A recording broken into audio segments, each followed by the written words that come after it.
Okay, I'm seeing you. You're live. Okay. I can see you on YouTube. I'm gonna wait till it pops up on my phone. All right. Because my partner Steven's the one that always does all this live stream setup. And this is the first time I'm doing it, so I'm just. How do I find it so I can see those questions? Remember the link that you that I tagged you in on Facebook? Yes. Got it. Or you can just go to youtube.com. Oh, it's starting. We're good. Yeah. Go to youtube.com and go to the channel called TRT and Hormone Optimization, and you should see our video. How do I find? Got it. At the top. Nope, I found it already. The link worked perfectly. Good. So everyone's seeing us right now. We're live. Excellent. Right. All right. So I'm going to do my standard. Hey guys, sorry for a little bit of the blah, blah, blah in the beginning. We're kind of working out some little technical issue here.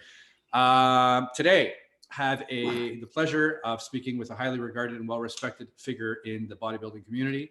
Over 30 years in the gym, 2 decades of experience personal training and coaching online.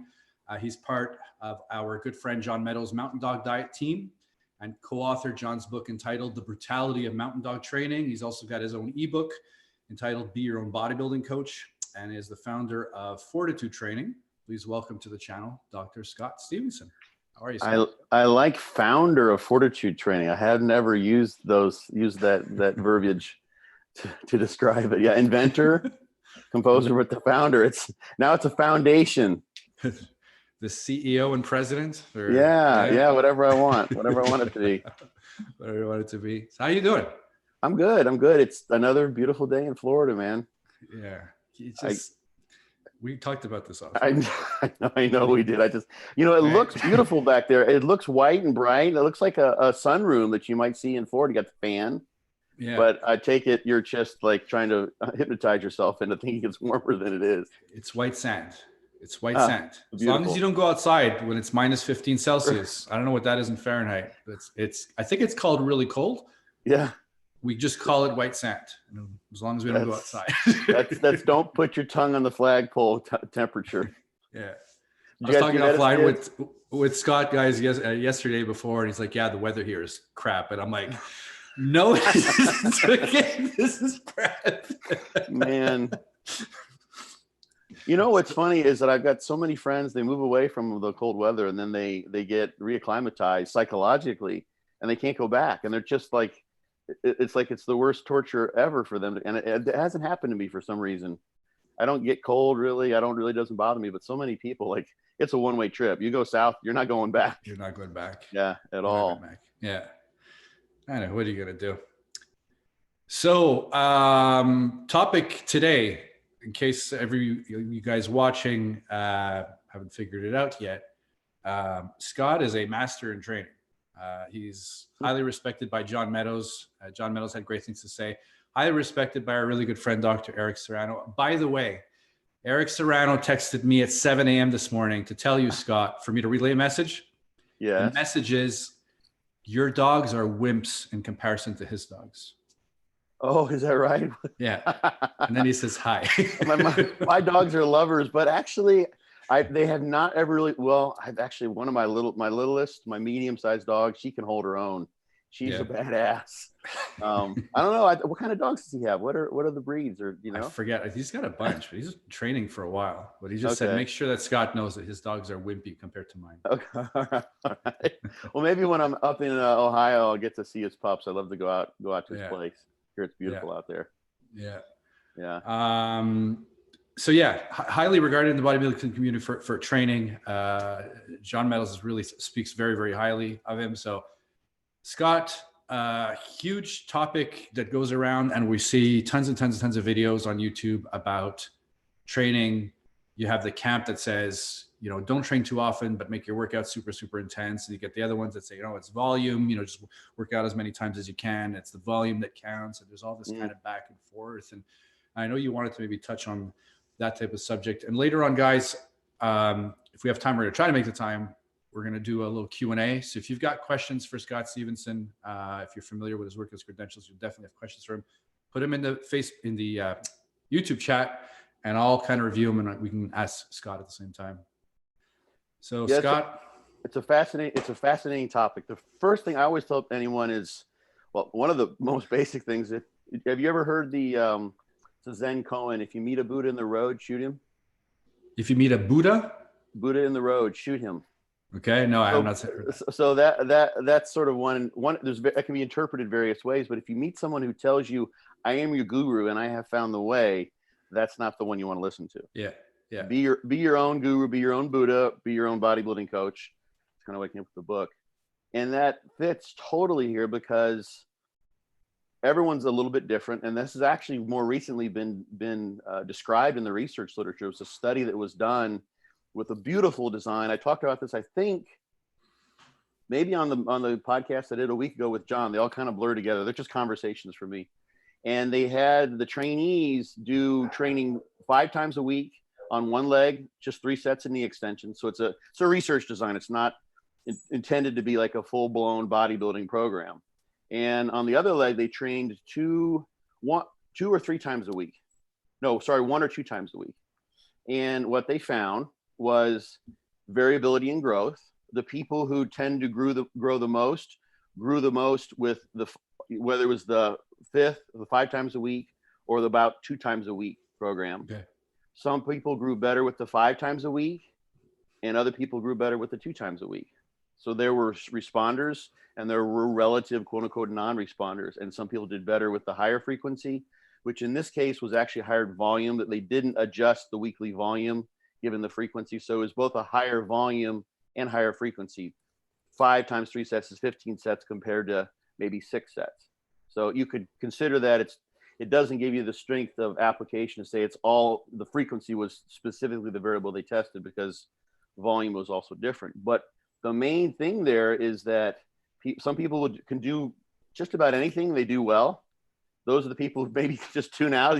You're good to go. You don't need to listen to anything else. Go watch something else. There's plenty of cat videos on YouTube or whatever. But others will have to find whether or not they should be training with a higher frequency or higher volume, whether they want to use the approach that many people are putting forth now, which can indeed work, and train with a higher volume with more reps in reserve, try to look for those quote unquote effective reps, or train the way that I think is ultimately the way someone's going to need to approach in some way, shape, or form if they want to get as much muscle mass as possible. And that's to begin training with those sets that are the real sets of the training, the sets where you're actually trying to drive some stimulus that are really, really close to failure. As John would say, we had this discussion in our podcast a week ago. Literally to failure that can be done safely or with 0 reps in reserve, meaning there's not another rep coming, or very, very close to that. So people should play with that, I think. And you can start off as a newbie, as an untrained individual, and grow really, really well, especially if you have the genetics to do so. That's why I use untrained folks in research studies. The other problem, of course, is that if you've got someone who's trained, let's say 5 years, usually in the research studies, very typically at least, 1 year of training is considered trained, having trained at least 3 times a week for 1 year. And if you look at the stats, a lot of times they'll do strength measurements, bench, squat, or whatever, some of the mainstays they'll use in the training program. They're not terribly impressive. We're not talking about they picked out the biggest guys in the gym and let's see, let's test our hypothesis on those big people. A lot of times these are people just been training for a little while. So you can't find those monsters, those people who've been really at this for a while, and get them to say, okay, what I want you to do is just forget whatever it is you've been doing, and you're going to be randomized to one of these training regimes, whether it works for you or not, and then you're going to have to just be our guinea pig. So it's very hard to figure out these things and train folks, because it's almost impossible to get many of those people to do those studies, and I don't blame them. You really have to give up a lot, or they have to pay them a lot, and usually it's hard to get grants to study how to be the biggest meathead in your gym. Basically, there's money available, of course, but usually that goes to things like sarcopenia and training regimes for older folks. It's hard to get training money or money for research with highly trained people. So it's kind of like, there's probably not one best way for anybody. It's like you hear all these different programs, all these different approaches, and all these different strategies, and they're like, this is the best way. You train this way is the best way.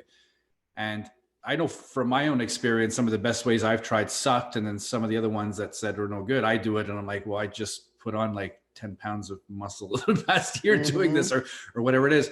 I think it's a matter of, you can correct me if I'm wrong, but my mentality is knowing how to approach, finding a strategy on how to approach determining what's best for you. Yeah, so there's so much. Let me say one thing before I get to that topic. Yeah. Is that there's a best approach for you in the current moment, but one of the other mainstays I think it's very important for training is some form of periodization. So you can do volume periodization. One of the things I have suggested people do many times is alternate. If they don't know what training regime to follow, they can't really drive one, they can figure out what might work best for them by using something like dog crap training, DC training, been around for forever. Much more abbreviated than fortitude training. Well, to some degree, kind of depends on how you count sets. And then there's fortitude training, my training system. And then there's John Meadows' training system, which tends to be higher in volume, depending on which of his training plans you buy. And he's got like 30 or 40 of them now. So you can rotate through those. And the thing that comes with, that's a form of periodization, really, but it also creates novelty of stimulus. And we know just from the basic research, you can grow well on sets of 8 to 12, like 10 rep max, 80% of 1 rep max types of loads. And you can grow well with 20 to 30%, or 20 to 30 rep max sets, like 30 or 50, 60% of a 1 rep max. Mm-hmm.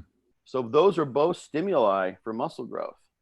As long as you're training hard, particularly with those lighter loads, training pretty much to failure is what that literature suggests. You don't quite get the same effect if you're cutting things short. There was an interesting study that just came out.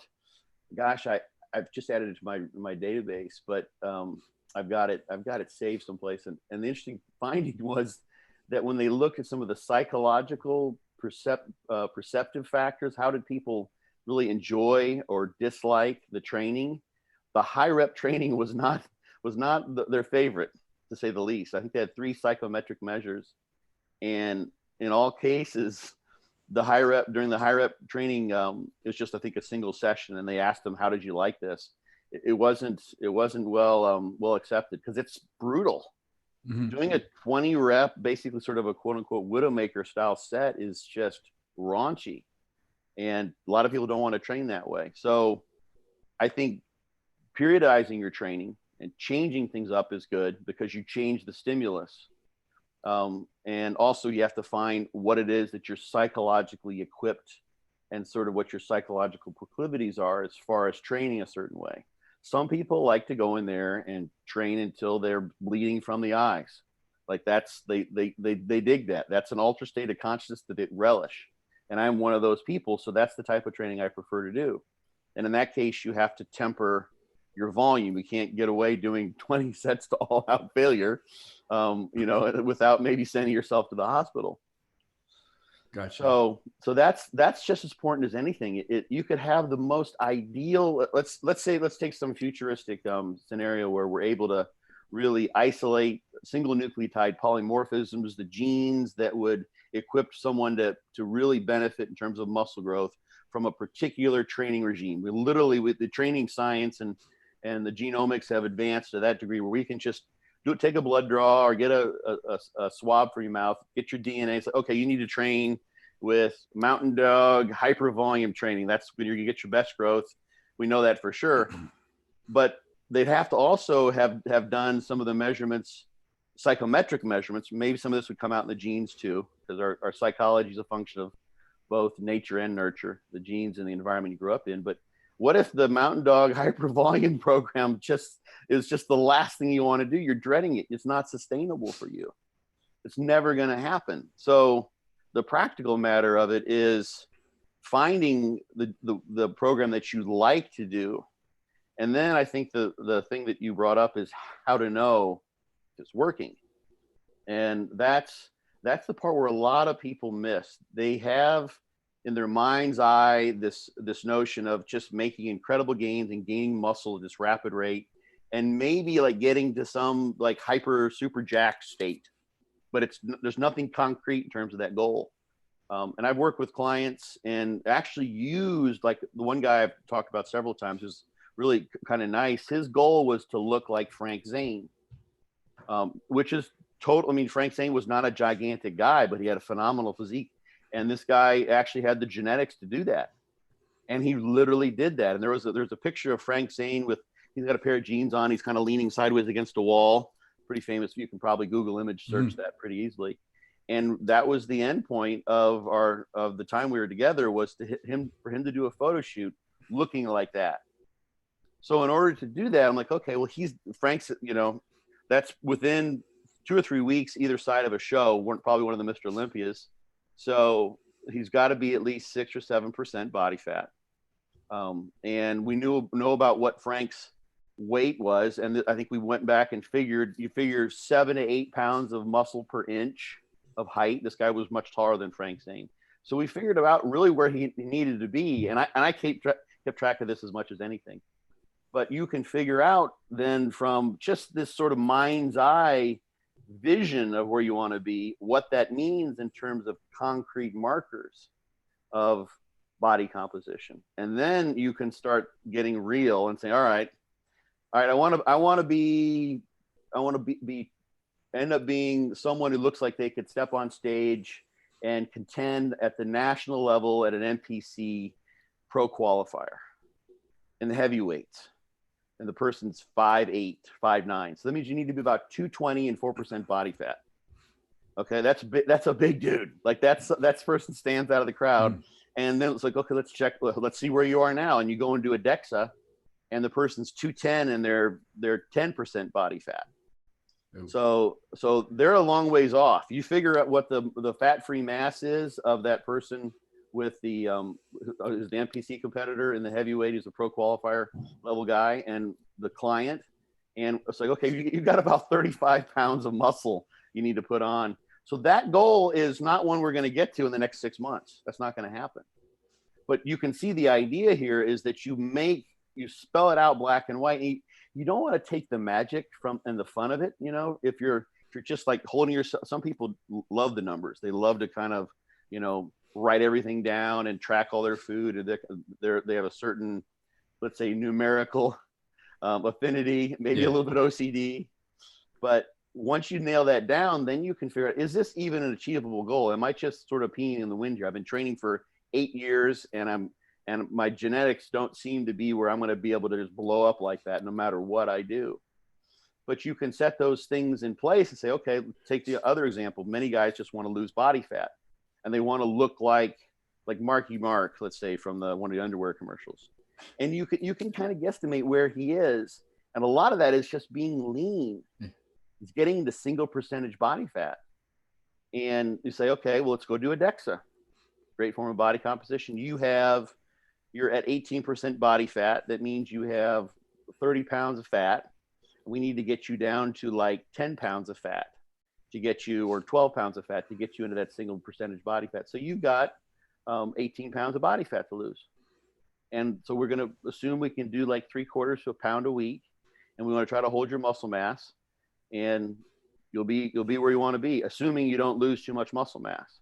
And I've actually got a chart, because bodybuilders do this all the time. I created a chart. It's in my Be Your Own Bodybuilding Coach, showing relative losses of fat-free mass during a pre-contest prep for people at different starting weights, given the weight class. So it's a pretty large chart there.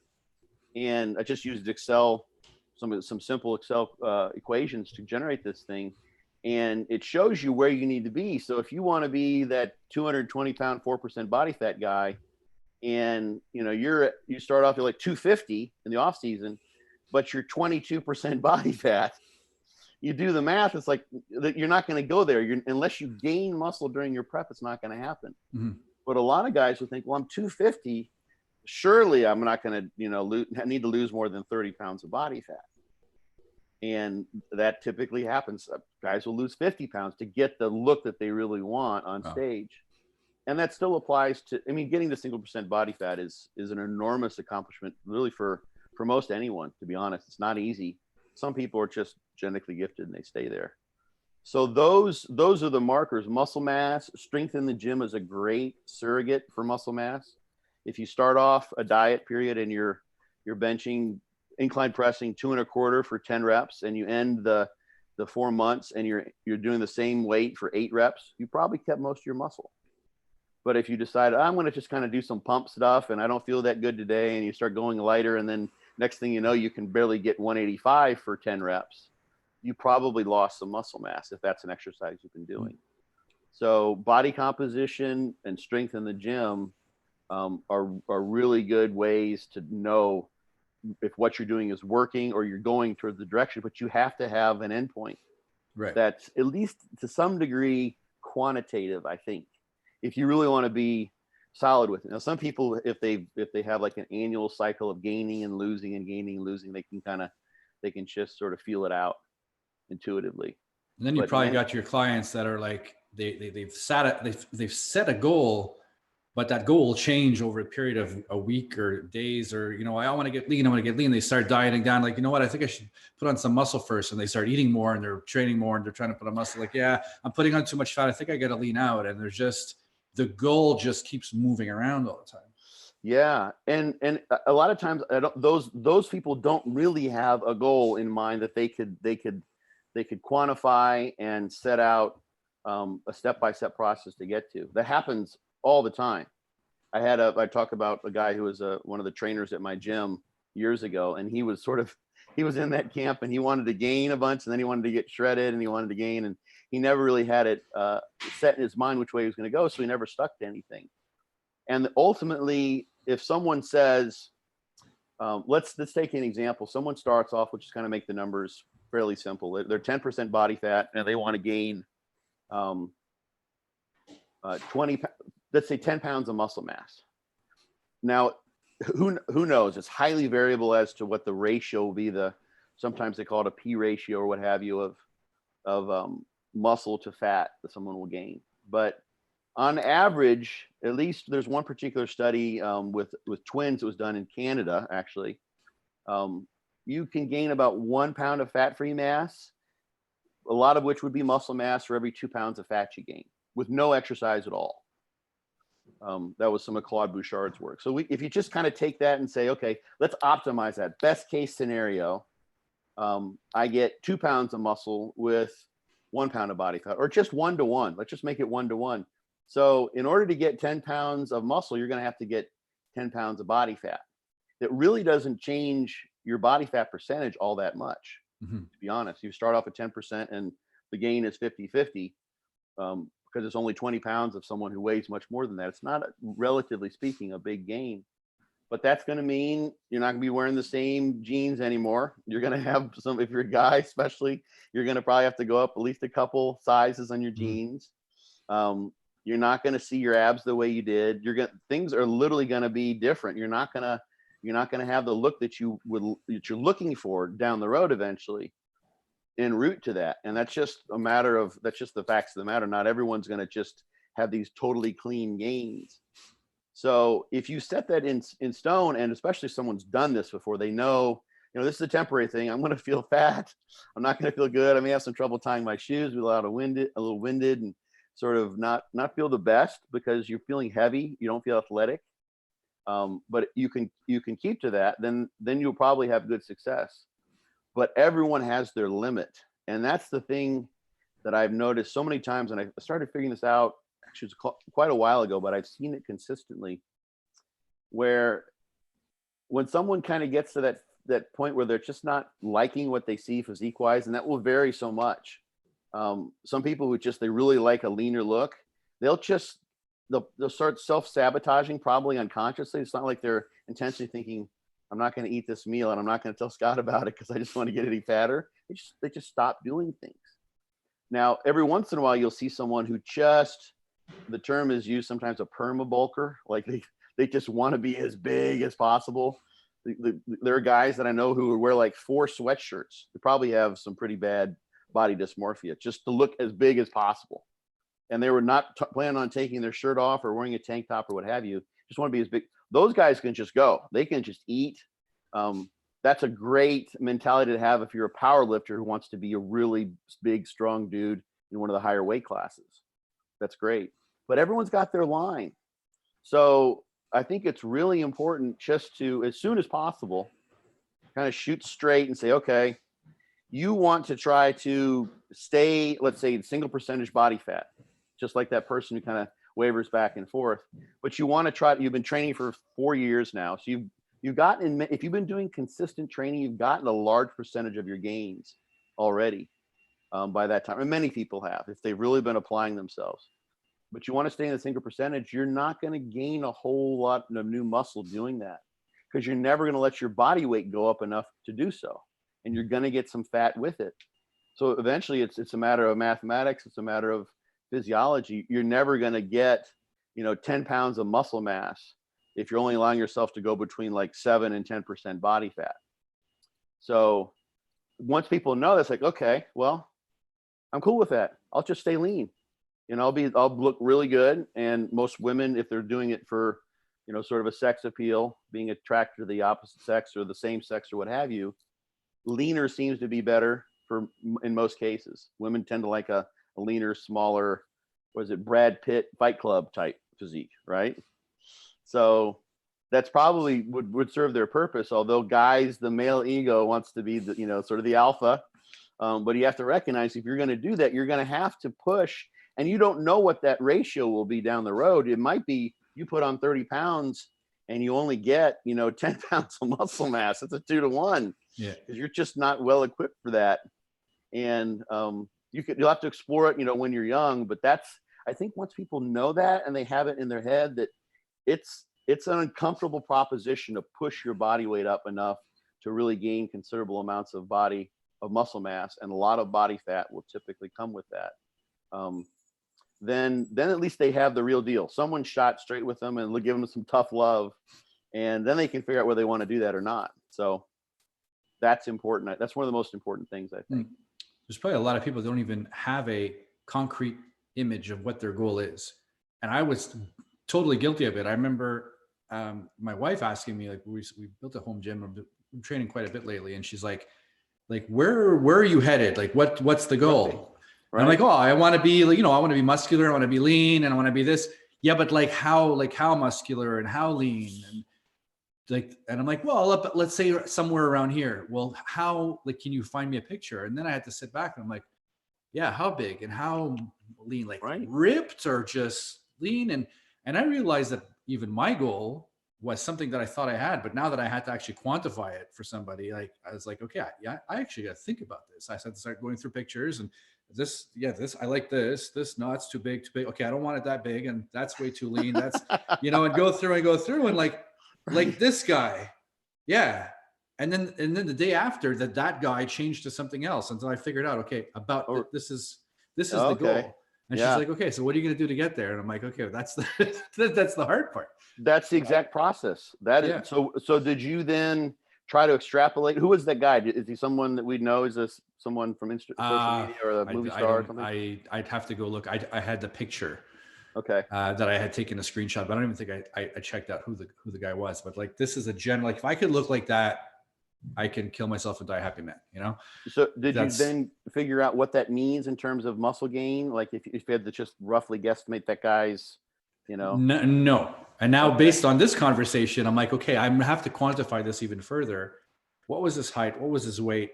How much would I have to gain? How much fat would I have to lose? And on and on and on and on. Do I have to start bulking now? Should I start working on the fat loss now? What's the strategy to let me get to this point? Right. So this is something that, I'm clearly not a trainer, as we can see, but this is something that I'm sure that, tons and tons of guys like me haven't really put any actual thought into to the extent that you're bringing up here. Well, the interesting thing, and the other side of this is that, and it's actually the interwoven piece of this is that we're creatures of immediate gratification.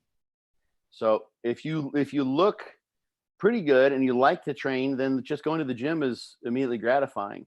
And it may be, as I was just sort of explaining, that in order for you to get to where that guy is, he may be there in a much easier fashion than you. That may be very, very much closer to his genetic set point or within his genetic reach, so to speak, than it would be for you. So you might have to say, okay, what I'm going to have to do now is dedicate the next 2 years of my life to progressively increasing my food, training harder than, and maybe on days that I don't want to, like training harder than I want to with a more progressive overload, less like just kind of go in the gym and get a nice pump and get that nice dopamine release type of way, in a more sort of regimented and disciplined way.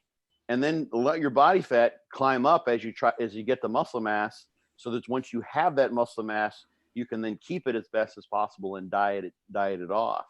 So you may have to say, okay, I'm gonna have to dedicate the next 2 years of my life, maybe not looking the way I want to, feeling full a lot of the time, in order to get to this goal. And then you have to weigh, okay, is it worth it? Am I willing to do that? Or would I rather just keep on enjoying the things I'm doing and just never quite look that way?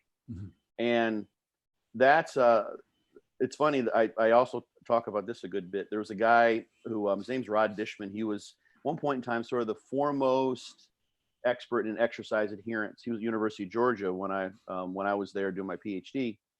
And I had taken a human behavior course when I was in Texas in grad school, and I had actually developed kind of a conceptual model of factors that contribute to exercise adherence. Like, how can we get that's the biggest issue, is that adherence is terrible. Like, we are so far below the ACSM standards for exercise in this country. We're terribly sedentary, and it's dramatically impacting our health, and obesity is on the rise, et cetera, et cetera. So finding ways to get people to go and exercise is really important.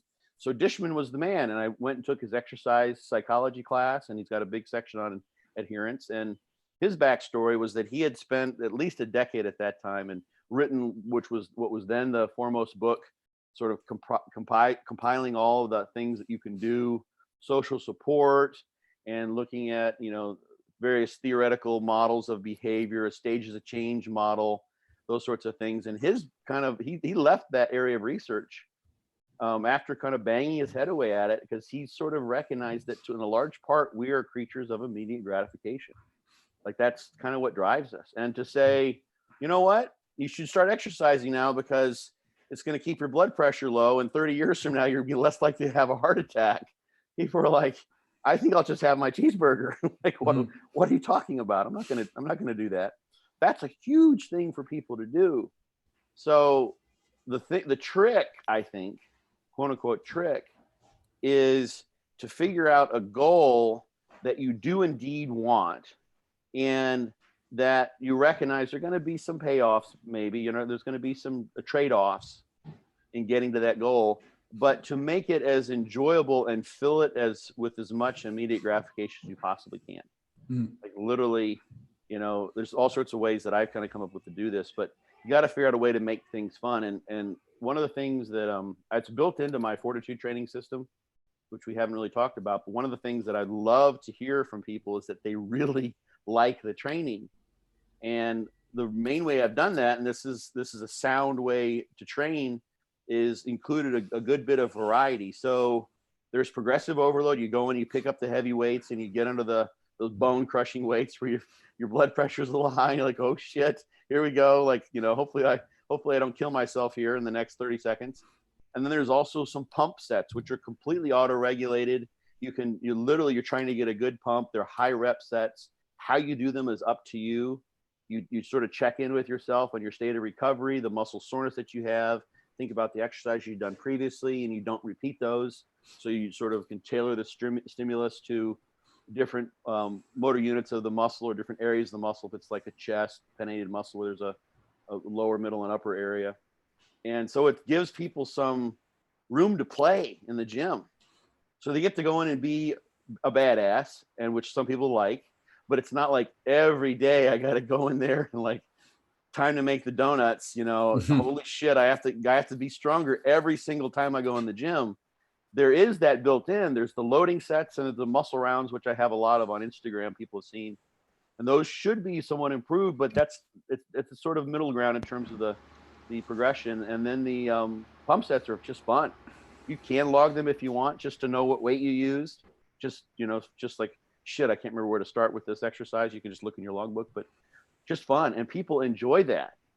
And they take time off when they feel like they need it. But the way I've set it up, you don't lose any time. The deload, which I call an intensive cruise, is in proportion to the period you spent progressively, quote unquote, blasting.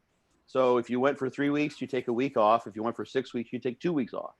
You can take a break whenever you feel like you need one, and you just keep those deloads relative to how long you previously pushed things in terms of loading and food and everything else. And you don't lose ground. So you're in the driver's seat. You're in control. You get to have some fun. You have to be a bit of an animal. That's just kind of comes with the territory. So some trade-offs, but you're enjoying this ideally. And so you've got that immediate gratification. And I mean, there are people like, I've never thought of it this way, but it's actually kind of a good example. There's always, in every gym I've been to, literally that I can think of, there's always sort of a kind of a subcategory of member who just comes for the conversation. There's the guys that I have to put on my do not talk list, because even if I like make eye contact, they're like, oh, he's available. And they're going to come talk to me, and then I get the verbal inertia. Next thing I know, in 20 minutes in, and I'm like, I need to hurry because I'm not going to get things done in order to get on with my day. So, but those guys go to the gym because they like to talk. There's immediate gratification there. That's why they're there, really, in large part. And maybe so they can say they went to the gym. I guess the hard thing too is that this process just takes so long that after a month, you're like, okay, I've been doing whatever I've been doing consistently for the last month. How do I know that it's working? Because this is going to probably take a lot more time till I'm seeing some really tangible benefits here. How do I know that this is the best thing I could be doing? You know? Well, that's where those measurements come in. That's where you need to be a little bit of a measurologist, a tactician, so to speak. And one thing I do, this is in my book too, it doesn't have to be done this way, but DEXA is a really good measurement estimate of body composition. We can't really measure your body composition without killing you, chopping you up, and doing a chemical analysis. And that's a one-time deal. Your bodybuilding career is over after you really get your body composition measured. But you can do a DEXA, and then I have people track body fat with just a cheap caliper, you know, plastic caliper from Amazon. Hopefully one that's not got like, you know, 1-star rating that breaks, you know, in the first week of use, but something that gives you a reasonably reliable measurement. The places where you hold body fat, or places that you can get to, maybe you have a significant other who can measure those spots. And then you can actually derive very simply, if you do multiple DEXA measurements, let's say when you're at 10%, 15%, 20%, 5% body fat, you also have your skin folds. And you can create literally a very simple, just plot it if you want. You don't have to derive a regression equation, but you can plot that, and you can get an idea of how your body fat is changing. Mm-hmm. So as you go along, you look in the mirror. It's a month in. You want to have gained, in order to get where you want to go, you've got 2 years to get to the guy that you have a screenshot of, and you figured out that means you need to gain, let's say at that 1-to-1 ratio, 30 pounds in those 2 years. So that's, what's that work out to? It's about a third of a pound a week on average. So maybe you want to gain at least a pound and a half each month. So if you look at the scale, and let's say you went up 2 pounds on average, and you want it weighing sometimes people, especially women, because the menstrual cycles will have you, they'll tend to hold water and they'll be somewhat variable. So if you just pick a one day, you could actually be down 2 when they've been up 3 pounds the entire week before that. But you get a rough average, and you know, like I've gained 2 pounds, and I've gone up only 1 millimeter on my skin folds in the 3 places that I measured. It's pretty good. And it's visual. I can see that. So then you come back a month later and you look, and you do this, you're making these same measurements on the skin folds, and you basically see what that means in terms of percent body fat. You can do that mathematically. What does it mean in terms of in the gym and your strength, which is a great surrogate for muscle mass? Like, okay, so I gained 2 pounds. I look at my logbook. Holy shit, I've gone up on literally almost every exercise that I'm tracking. I'm getting stronger. And this is the stuff I've been doing these exercises for a decade. And now I've gained 2 pounds. I gained 1 millimeter total on all 3 skin folds. And I've gone up like 3, 4, 5, 10% on all my lifts. Ding, ding, ding. That's a winner. and you just keep monitoring those things, and you go month by month. Sometimes you may have to say, okay, I'm going to step back and try to hold this muscle mass and diet some fat off. It may not be that you sort of progressively push for 2 years straight, although some people, I've seen people do that. It's magnificent when they do, but you just monitor those things. Strength, what the mirror is telling you. And the mirror, like I said, here's the thing, you may get to where it's like, okay, I'm up 20 pounds. I hate how I look. I'm full all the time. I can't even enjoy a meal out with my wife because I don't want to eat anything, no matter what it is. I'm going to have to lay off this. And then you know, like then you've at least gotten to there. It's like, okay, I don't have any regrets. I didn't have like this sort of, gosh, I wish I looked like that guy thought in my head, and you never tried. And if you try, you say, you know what? I've tried to go that way. I'm just not built to look like that guy. I was eating, and this is another interesting thing too. When you overfeed people, there's a tremendous variability in the metabolic and a lot of the activity accommodations that will happen. So I've seen guys that are like 200 pounds and eating 5,000 calories a day, and they can't budge their weight. And that's like 25 calories per pound, which is a lot. That's full all the time, and they're not going anywhere. And some people can eat much less and they gain pretty readily. So you just have to titrate those things. But as long as you know what your trajectory is in terms of, and literally, like if you get 30 pounds stronger, or sorry, 30 pounds heavier, you would expect that that's going to manifest, if you're getting a good bit about a muscle mass, in maybe 15% increase in loads you're using in the 10 to 12 rep range, something like that. You should see that manifest in the gym. That should be, the strength gains are sort of your marker of progressive overload, and you have to be driving that by training according to your strength level. So you need to be continually pushing things in the gym to some degree to get more reps with the same weight, or more weight for the same number of reps, so that basically form is matching function. This is a whole other topic as to whether hypertrophy is just like this nonsensical adaptation that really serves no purpose. There's a thought that, like, really, if you look at strength gains, typically, especially initially, the increase in 10% of muscle size is tremendous. That's visually obvious when that happens in someone who's got a normal amount of muscle mass. But strength gains could be 100% during that period. So some people would say, the muscle mass thing is just sort of an offshoot. But I think eventually down the road, those two things are correlated. And there are studies showing that strength is correlated with gains in muscle size. Gains in strength and gains in muscle size go hand in hand. It's not perfect by far, but that has to happen. And you'll just see those things in terms of your body composition to know. And you have to always kind of check in. Is like, this still what I want to do? And am I having fun? Is this fun? Yeah. That's the important part. You won't do it if not. Like, it's just silly. Like, you're pissing in the wind, literally. You're pissing in the shaker cup, so to speak. How do guys find your fortitude training? Like I said, they love it. They love it. No, I'm not saying how they find it. Are they enjoying it? If people watching is like, I want to look into this fortitude training, is it on a website? They go to your website? FortitudeTraining.net. You can just literally Google fortitude training. If you Google what is fortitude training, it takes you to a portion of my discussion board where the question is answered: what is fortitude training? So yeah, it's fortitude_training is my Instagram. It's everywhere. Gotcha. So, there's quite a few questions that came up in that YouTube chat box. Is there anything you want to say prior to us taking a look to see what some of the questions people were asking? No, I think I've rambled pretty good so far. I'd hardly call it rambling. Boxer Fencer, hi Scott. Danny looking rugged. Scott rocks. I'm sitting at the dealership listening in. Just going through. I'm looking here, yeah.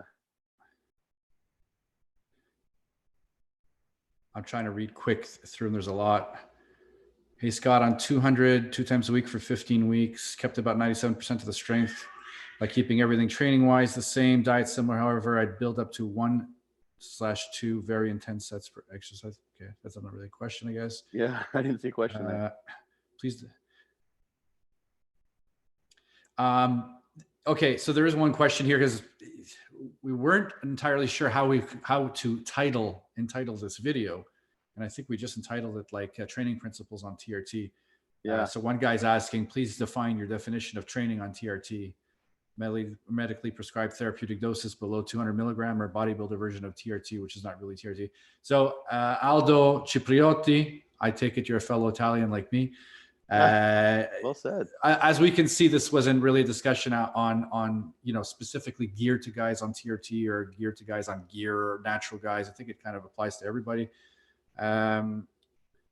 Scott, load progression versus set progression for hypertrophy. Which is better? Does it even matter considering both are part of total volume? So that's a good question. I don't know if you want the TRT question. I can get to that. I mean, really, if someone is doing testosterone replacement, then they're replacing what would not be produced endogenously, and they're keeping themselves in a normal range. When someone says TRT, I immediately think, unless I know better, that they're doing something above. If they're doing 400 milligrams a week or something like that, I know that's their definition, but. No, I'd not argue that that's TRT at all, because it's not replacing endogenous. So that's the question. That's really the big thing that's evolving, is that the idea that you would build upon it. And this is Mike Israetel's basic formulation. We did a podcast, oh gosh, maybe 4 or 5 months ago, I can't remember exactly, where we talked about this a good bit. And in his the idea is that you would build up and use quote unquote volume as the driver of hypertrophy. And I can't remember, I've probably done a dozen podcasts where this topic has came up with John Meadows a week ago. It's come up on several of the podcasts that I was on, that I was one of the hosts on. And you can grow from both. Obviously, both are an increase in the stimulus. So the thing that's the mediator there is how hard those sets are. And another mediator that is literally, a lot of it I think is really psychology. How hard are you willing to train? How hard do you want to train?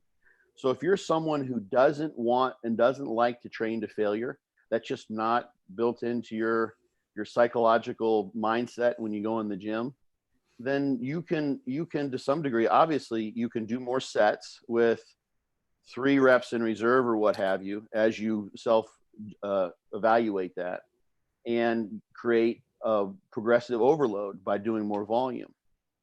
And that can work for many years. I think people can vary that, and that can be done. But at some point in time, if someone's trying to get as much muscle mass as they possibly can, my contention is you're going to have to start training harder and training closer to failure. You can just keep on doing those sets where you leave 3 reps in the tank, and those quote unquote, the term has been used as effective reps. There's a trade-off with those. So if you go 3 reps from failure and you stop, well, okay, good. I got a little blood flow there. That was a good set. Felt okay. That's a warm up for many people. And then when you go 2 reps shy of failure, or 1 rep, where you go to where literally there's no more reps that could be possible. This is the last one, and you're happy just to escape the set without being crushed. There's a trade-off there. You get dramatically more stimulus, but you also have greater inroads into your recovery. People sometimes call this fatigue. I don't like that term, because I think of that as an exercise physiology term, and there's fatigue can be quantified many ways. But basically, those last few reps, and this is actually a substantial part of fortitude training, those last few reps are the ones that can really whack you and set you back in terms of your recovery. And you can see this if you're doing some type of a training regime, a workout where you do several sets and then finally you take a set to failure. That will have a dramatic impact on just the next set. Even if you rest 5 minutes and you get pretty much complete metabolic recovery, something happens to your nervous system. There may be some actual mechanical damage to the muscles themselves that disallows as much force production, even with maximal activation. But that set to failure whacks you in a pretty good way, and you have to be you have to do those with a certain limitation and knowing what's going on there. But that, to some degree, is the only way to get that extra stimulus that you're not getting when you're leaving 3 reps in the tank. So gotcha. At some point in time, I think you're gonna reach sort of an asymptote of muscle growth when you're doing 3 reps in reserve on all your sets, let's say, or 2 reps reserve, And never pushing to failure means you're never going to get that extra stimulus, which I think can be for many people key to getting more muscle growth. But it also comes with the trade-off of recovery. And what that means then is that the volume may have to go down in people that are highly trained, who are training that way. So the interesting thing is like a standard sort of like a hallmark of training adaptation is to be able to do more work and recover from it. Like you go in the gym the first time, like the best example of this is the repeated bout effect. You go and do like 1 set of 10 on squats with not even your body weight, and the next day you'll be cripplingly sore. But you could go in the gym a few days later and do that same workout, the same set, and you wouldn't feel much at all. There's a protective effect from the previous damage. Mm-hmm. And then over time, of course, you could start doing 2, 3, 4, 5 sets, 10 sets, and start recovering from that. And that's what you see over the course of years of training when you get more trained. But then eventually, with many people who are just training with extraordinary loads and becoming very, very advanced, and they're finding that they need to do more of those sets that are really truly to failure. And as a side comment, and there's a really nice clip from the podcast with John where he talked about this, is that if you never go to failure, you never really know what failure is. John said the same thing that I've always said is like, if you want to know where the line is, you're going to have to cross it to some degree, maybe once or twice, and figure that out. So if you've been going along and you're training 3 reps in reserve, 3 reps in the tank, and you never actually do a failure rep, you may not know what it is. You may not know what you're actually capable of. So that person that's advanced then, who's like bumped his volume up to, let's say he's doing sort of a bro split, he does 15 or 20 sets per muscle group, and none of those sets are to failure. And now he starts adding failure sets in there because he's not growing anymore. Because he's probably not getting too much stronger. Literally, he's able to do those sets and recover, but there's nothing new and novel about that. He starts taking advantage of what I think is the most important. It's the quintessential aspect of resistance exercise, which makes it such a great stimulus for muscle growth. And that is the loading is so extreme and the efforts are so extreme. It's totally outside our normal day-to-day activities.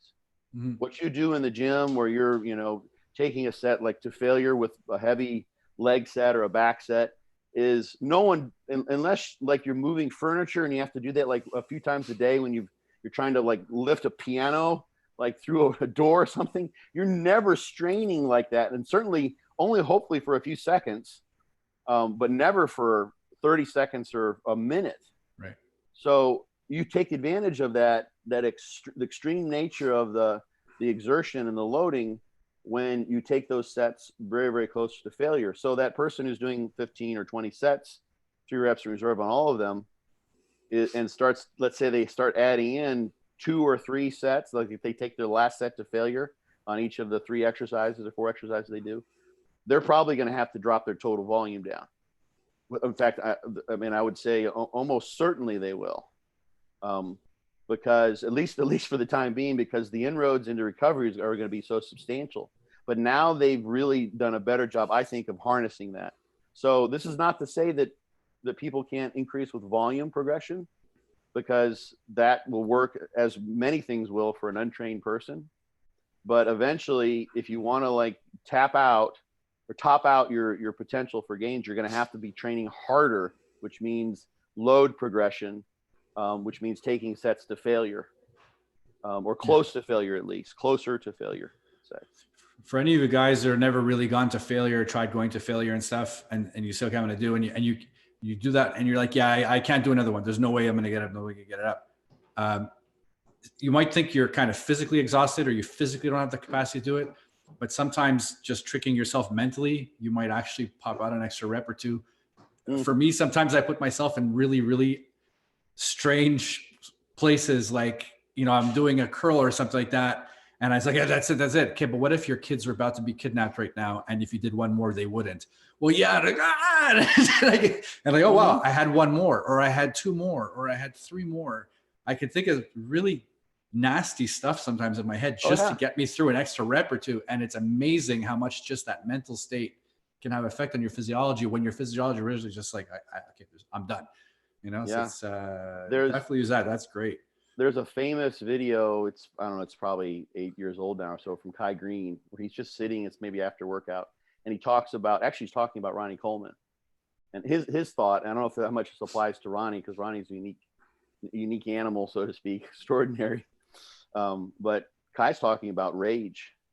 You know, he pulls in his rage. You can think about that kid who used to beat you up when you were in grade school, and that's still a wound. I mean, and sometimes, you know, have to be careful, because you can perpetuate, you know, psychological trauma by reliving it in order to gain, you know, that adrenalization that you get in those cases. So you need to be able to like use this with measure. It's the devil's in the dose, so to speak. It's controlled poison. rage. Yeah. Controlled, disciplined rage, which is like a contradiction of terms, but I get what you're saying. I have an article, I think it's on Elite FTS, and I talk about this, I believe, in the book of Be Your Own Bodybuilding Coach book too. But visualization and mental rehearsal can be very, very important too. So literally, if you step into a set and like that's the thing, when you get close to failure, that's a bizarre place to be. Like it can freak you out. Like literally, to some degree, people are like, I got to put this weight down. I don't know what, like, I don't,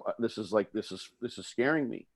And you want to always do this when in safe circumstances. I see people all the time, like squatting in a power rack and the safety bars are like 2 feet below the bottom of the, like, why are you doing that?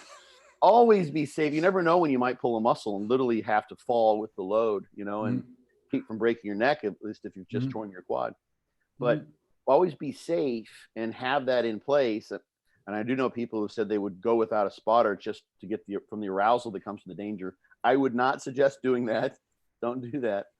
But you can rehearse what it's like to be in those last few reps before the failure point, and experience that in your mind's eye. And literally, let's say, you know, you've got your logbook, you're looking to get 12 reps, you got 9 or 10 previously.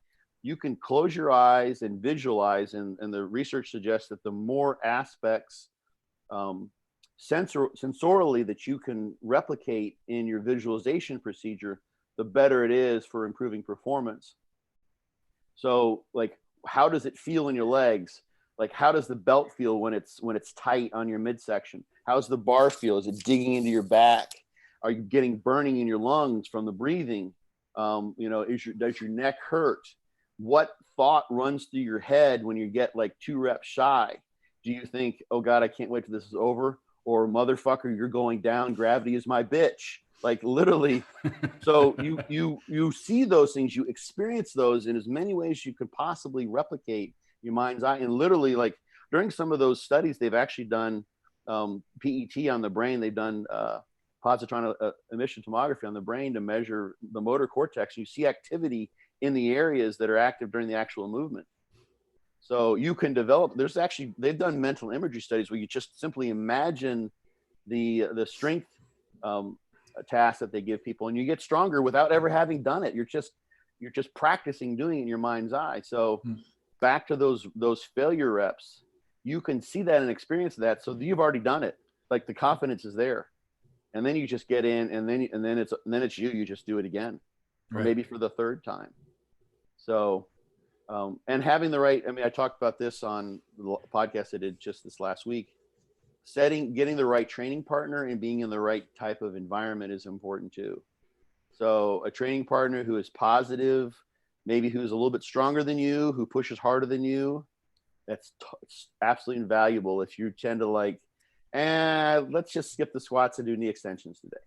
You know, like you want the animal who wants to just dominate you, as long as you're receptive to that. You don't want to, you know, that could backfire too. You want to be in a gym. You're not where you're like constantly paying attention to everyone else in the gym. But if you're in a gym and like you hear, you know, you're getting ready for your set, you're a few minutes out and you hear someone just 10 feet away and they're screaming and they're going bonkers and they're slapping each other on the back and they're setting PRs, that is motivating. That's the energy that you want.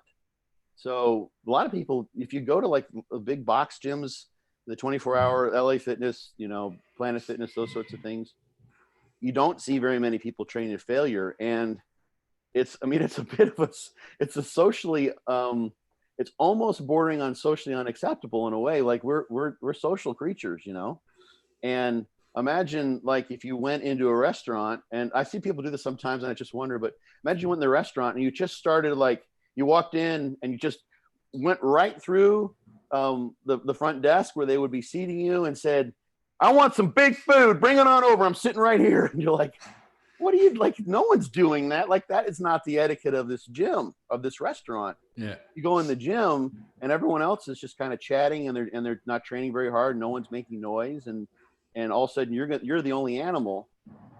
Some people just aren't willing to do that. But in the right circumstances, the right gym with the right training partner, then it becomes okay. And actually, more people than you know really are like, if you train hard like that, they're like, I like that. They just don't do it because they just don't want to be the person who's the outlier, so to speak, the misfit. Yeah. Or you get the guys that spend half the time on the phone and they tell their friends, yeah, I train 7 days a week. Yeah, Yeah. Of course you do. Yeah. Of course you do. Phone and conversation. You go to the gym, right? Actually, but whatever. Training, yeah, is a different deal. Let's get a couple fast questions with some, I guess, quick answers. I don't want to take up too much of your time. Okay. What do you think of the push-pull legs? There's a guy named Don Knoll asking, what do you think about push-pull legs, hitting a body part twice a week? So if you do that, that's training 6 days a week. That's a lot. Your volume is going to have to be low enough so you can recover. It's all really about recovery. You can train with higher volume with less frequency, and as long as you recover before you come back in the next time, you're good to go. But if you're going to train 6 days a week without having that off day, that day to kind of sleep, maybe even sleep in if you're training early in the morning, you got to be really careful. That was Ronnie Coleman's famous split. He was training twice a week, so he was doing pretty high frequency, and he was training with high volume with tremendous loads. And you saw what it made him as a bodybuilder, and you saw what it eventually did to him musculoskeletally in terms of his spine and everything else. But yeah, that's a great. Most people like to put a day off in there. So oftentimes, if someone's asking about that, I sense that they're wanting permission to be able to train 6 days a week because they like to train a lot, and they might be doing too much to foster growth. Gotcha. So yeah. A guy named Boxer Fencer, Scott, Krieger has recently written about varied set number recommendations may come down to rest interval length, that resting less than 2 minutes requires more sets. What does this say for rest pause? Yeah, he asked one of the previous questions too. I know this person. I just can't remember because he said hello. I'm gonna have to click on his user ID because I think we know each other. He is. Yeah. So I haven't seen where Krieger mentioned that, but yeah, if you're dropping down to less than 2 minutes, there's going to be a tremendous cardiovascular strain too, especially if you're doing big movement types of lifts. You're not going to take all those to failure. So you're going to be shifting the relative stress from direct muscular to a little bit more cardiovascular, and that's going to just basically blocks you into doing a high volume type of regime. Rest pause is a different deal. So we're talking about a dog crap training rest pause where you might have 30 seconds or 20 seconds between each segment of the rest pause set. Cluster sets is the generalized term for like a rest pause set or a muscle round in fortitude training. And what's different there, let's say you do sets with 2 minutes rest with 200 pounds on exercise X, whatever it is. You do a set and you let's say you take it to failure, and then you're going to do another set and take it to failure, another set and take it to failure. You might do like, let's say 10 reps, 8 reps, and 7 reps or something like that. You've done a lot more work there, and you may, depending on the exercise, have that cardiovascular stress, relatively speaking. But those first few reps are not contributing. They're non-effective reps, so to speak, of each of those sets. So the first set, you might only count like the last, people say 5 reps, but it might be like the last 3 reps that are really meaningful in terms of creating a stimulus to produce growth. And you're doing all that extra volume of lifting, which creates the cardiovascular strain. So it's a different scenario. Those can actually be a little more taxing, I think, because you're still doing those extra reps and you have the extra workload. The rest pause basically gives you a long enough break where you can kind of catch your breath and dissipate the cardiovascular strain, but you're only doing those. Literally a rest pause set might be like a set of 12 and then a set of 3 and a set of 2. And those last 2 sets, last two sections of the rest pause set are taken to failure. And those are all effective reps. That's kind of the whole point, is that you can get through and you're not spending time lifting, trying to get to the end of the set where you have maximal effort and maximal frequency and maximal motor of activation, maximal motor unit activation as a whole. So that doesn't apply to rest pause. I'd have to see what Krieger was referring to. I think I know what his idea is, but there's been a couple studies suggesting rest pause is advantageous, has some advantages over straight sets. So yeah. Same guy, Boxer Fencer, is asking about resensitization phases. Anything to them physiologically as to potentiating future growth, or purely psychological? Yeah, I've seen a lot of talk about that. It's an interesting one. It certainly happens. The interesting thing is rest pause is advantageous, has some advantages over straight sets. Now I'm hearing myself. Same guy, Boxer Fencer, is asking. Hold on. About My TV just went off. Just a second. Anything to them physiologically? I know what happened. Future growth. I know what happened. My wife is listening on her phone, and she probably put cast to TV. So now the sound of this casting to my Too much TV. technology, man. Too much technology. Thanks, Angie. That's hilarious. So resensitization phase would be something where someone drops the volume down, or they do some kind of a deload. And the idea being then was then when you start coming back to training, you can sort of recreate the newbie gains. You're more sensitive to the stimulus, and you lose maybe a little bit of that protective effect that you get from previous training. So that it's basically, you're going to have to do deloading at some point in time in most cases, if someone's really pushing their limits, because eventually that quote unquote fatigue accrues and they do a deload. So the way I've set up deloads in fortitude training is to basically keep the intensity high and drop down the frequency of training and the volume of training. And that's based on the literature that hasn't been done. This hasn't been done in bodybuilding that I know of, but it's been done in numerous sports, and it's pretty typically done in strength and power sports and swimming, for instance, as a taper. And it's worked out phenomenally well. It was something that I did because when people were doing DC training, and I coached people with that. Dante made me his quote unquote official DC trainer for years.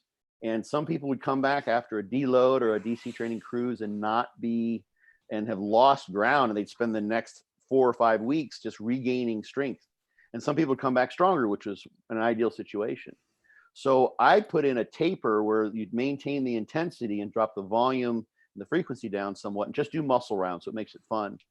Psychologically, that's wonderful. It's fun, and it's worked out tremendously. Most people come back if they follow the way I've outlined that, and it can always be changed based on the person's findings are, but they come back stronger. And sometimes they come back like surprisingly stronger. Like I always tell the story about a guy who was a mathematics teacher in the UK, and he didn't even trust his logbook because he was getting so many reps. He's like, must have written down something wrong, because there's no way I've gotten this much stronger.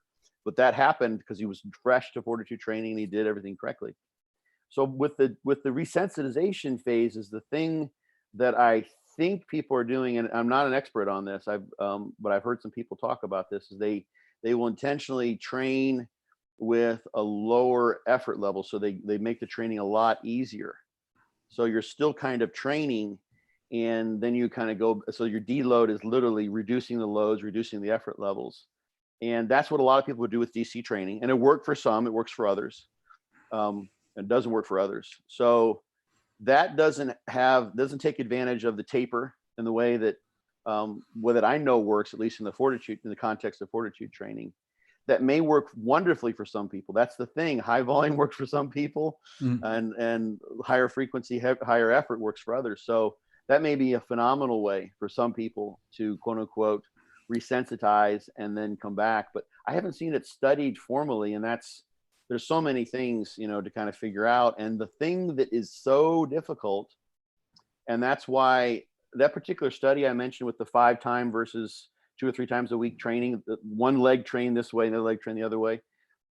They actually published a study a 1.5 or 2 years previous to that looking at the effect of frequency and volume as well. And they said doesn't matter. Like there's on average, there's no advantage for either training regime. So frequency of training didn't matter in the way they set up in that. But they went back and then looked at their data and they said, look at all this variability. And they parceled out the variability and saw, there are responders and non-responders, and some do better with high and some do better with low frequency. So that's the thing that you'd have to do with a resensitization study to look at, for instance, a taper where effort and taking sets to failure is maintained, volume and frequency reduced, versus something where you maintain basically the same regimen and don't train as hard. So keep volume and sets the same. You have to go and then say, okay, well, maybe they come out and they're the same, or maybe one way is better than the other. But chances are, if you go and you look in each of those groups, you're going to see some people who did really well with a fortitude training style intensive cruise. I call it intensive cruise because the intensity of effort and the intensity of load stays the same, but you're cruising with lower volume and lower frequency. Some people might do better with that, and some people might do better with the resensitization.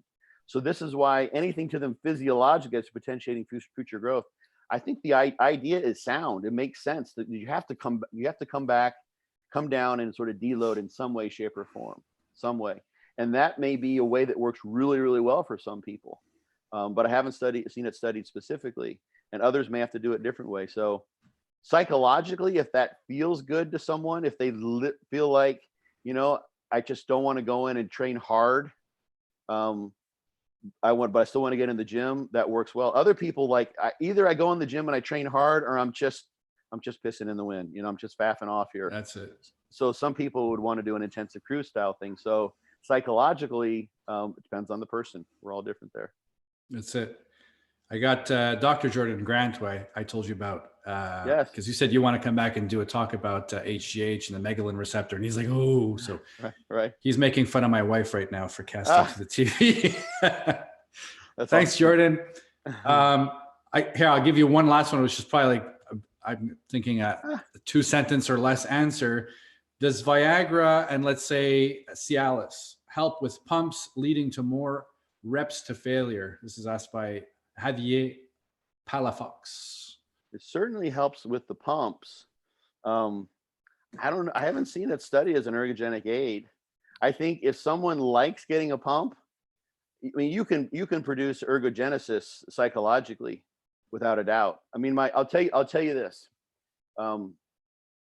Separating the placebo effect from what might be going on there in terms of clearance of metabolic waste, and thus reducing, for instance, the impact of acidosis and lactate accumulation and what have you, is a hard thing to parcel out. You could do a electrical stimulation study and look at like fatigue index when someone's doing like a knee extension on a dynamometer and see if Viagra affects it there.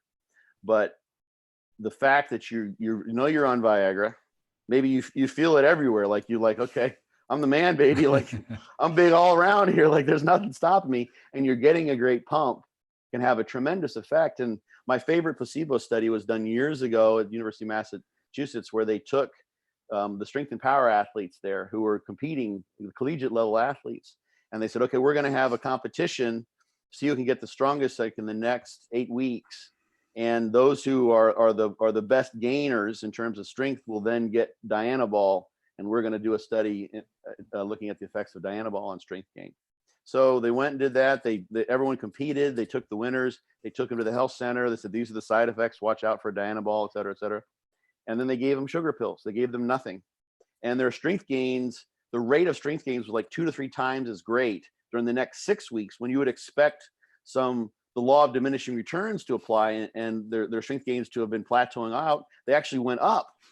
They gained at a higher rate because they thought they were getting Dianabol. So you tell someone, guess what? I'm taking Viagra. They know they take Viagra. They can feel it.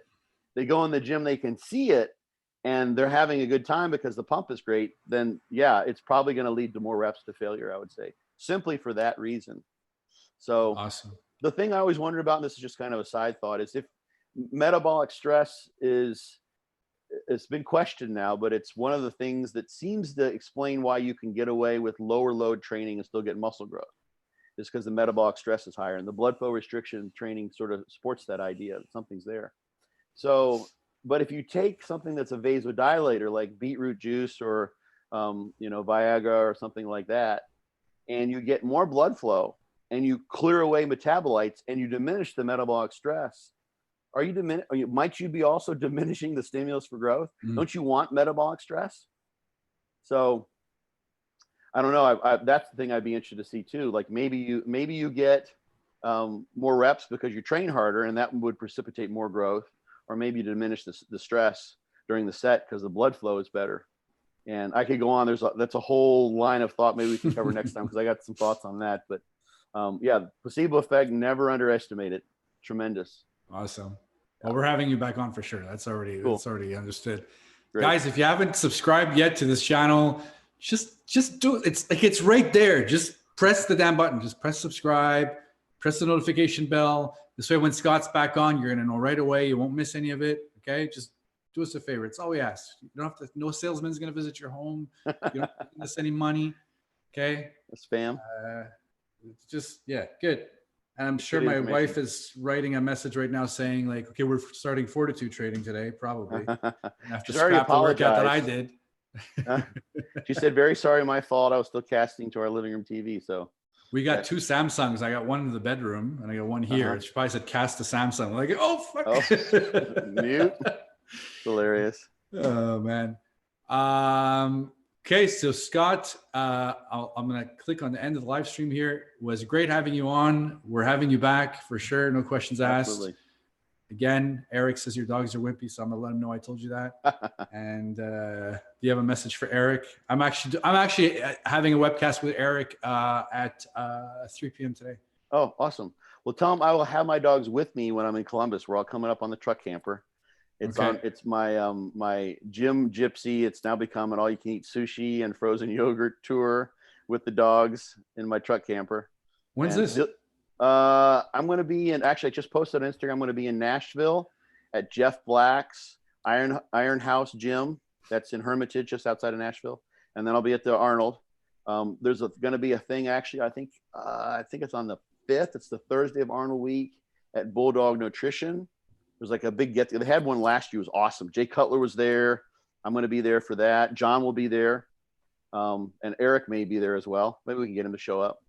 And then after that, I'll be in Indiana doing another seminar. And then I'm heading out west, setting something up at Armbruster Pro Gym in Denver. And then I've got some people in mind. I'm going to go all the way to Cali and come back around in the bottom half of the U.S. with the dog. So cool. A couple of months from now, I'll be on the road. So if anyone is on the way I'm going to be filming all this and hopefully doing some YouTube live stuff and hitting gyms and having food with the dogs and just sort of having a good time. Awesome. You'll be at Swiss, so I'll be seeing you at Swiss. My wife and I are going this year. Oh, awesome. I love Ken puts together a phenomenal it's a show. It's amazing the people that he has there. So yeah, this one's gonna be good. If any of you guys wondering what the hell we're talking about, check out Swiss SWIS2020.com. So SWIS2020.com. It's an event that happens in Toronto in October. Bodybuilders, physicians, trainers, nutritionists, exercise physiologists, athletes, they all come down over there to do seminars and talks about all kinds of stuff. So it's really, really cool. How do people reach you, Scott? I don't want to go offline and like, well, how do I reach this guy? You can just Google Scott Stevenson bodybuilding, drscottstevenson.com, integrative bodybuilding, fortitudetraining.net. I'm really easy to find. I mean, I haven't done much, but just there's if you just type in bodybuilding in my name, then you'll find me everywhere pretty easily. Awesome. Yeah. Okay, everyone watching, thanks again. Subscribe, get it done, and more videos coming. So yeah, we'll see you next time. See you next time.